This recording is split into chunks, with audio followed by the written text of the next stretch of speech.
কুকীর্তির শাস্তি হাতে নাতে পেল জিনিয়া। সম্পূর্ণ জানতে ভিডিওটিতে একটি লাইক করে দেখতে থাকো। সবাই যখন শিবরাত্রির ব্রত পালন করার জন্য দাঁড়িয়ে রয়েছে, আর ঠিক তখনই চলে এসেছে জিনিয়া। জিনিয়ার এই পোশাক আশাক দেখার পরেই তখনই ঠাম্মি বলে, সত্যি কথা, আজকের দিনে জিনিয়া কীরকম একটা পোশাক পরে চলে এসেছে রায়বাড়িতে। ওর কোনো সেন্স বলে কিছু আছে? পূরবী তখন বলে, আপনি তো জানেনই মা, ও বরাবরই এরকম টাইপের। ও কারোর কথা ভাবে নাকি? ওর নিজের যেটা ইচ্ছে ও সেটাই করে।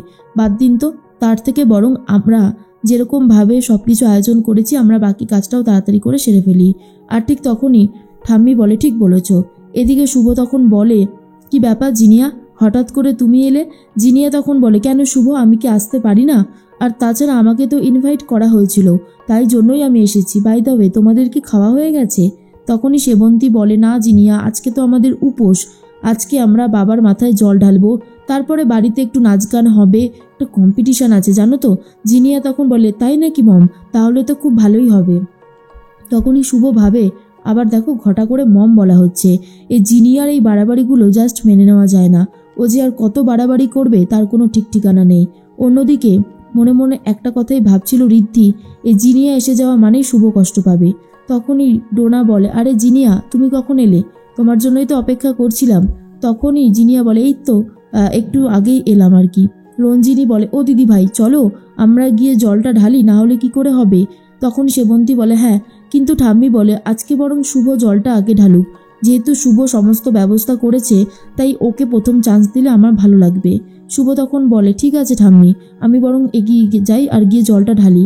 এরপর শুভ জল ঢালে আর বাবার কাছে প্রার্থনা করে আদ্রিতকে নিয়ে যেন শুভ ভালো থাকতে পারে, সুখে সংসার করতে পারে।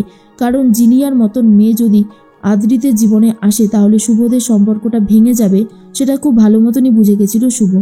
এর মধ্যেই জিনিয়া বলে, তুমি আর আদ্রিতের জন্য যতই প্রার্থনা করো না কেন, তোমার কোনো প্রার্থনাই খাটবে না, সবটাই বিফলে যাবে। কারণ আমি আদ্রিতকে ভালোবাসি আর আমি আদ্রিতকে বিয়ে করব। এর মধ্যেই রঞ্জিনী বলে, চলো এবার আমরা একে একে বাবার মাথায় জল ঢালি। সবাই মিলে তো জল ঢেলেছে, এরপরে কম্পিটিশন শুরু হবে নাচের। সেবন্তী কায়দা করে ইচ্ছে করে রীতিমতো ডোনাকে বলতে থাকে, নাও এবার তাহলে শুরু করি। কিন্তু মনে মনে একটা কথাই ভাবছিল জিনিয়া, আমি আদ্রিতের সাথে কাপল ডান্স করব। আর সেই জন্য আদ্রিতকে বলে, নাও এবারে তুমি বা জিনিয়া যে কোনো একজন তোলো, প্রথমে একটা চিরকুট তোলো। চিরকুটের মধ্যে আদ্রিতের নামটাই আগে তুলে নিয়েছে জিনিয়া, আর বলে, আদির নামটাই উঠেছে, আর আমি কিন্তু আদির সাথেই ডান্স করব।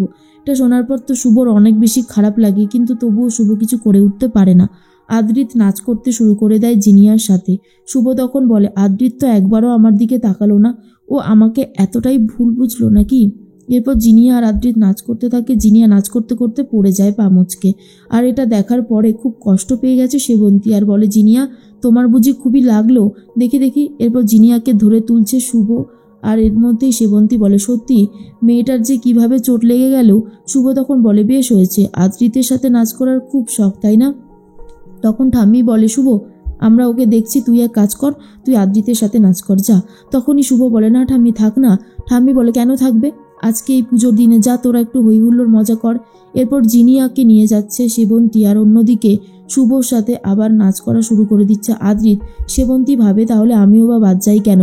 এরপর সেবন্তী নিজেও নাচ শুরু করে দেয়।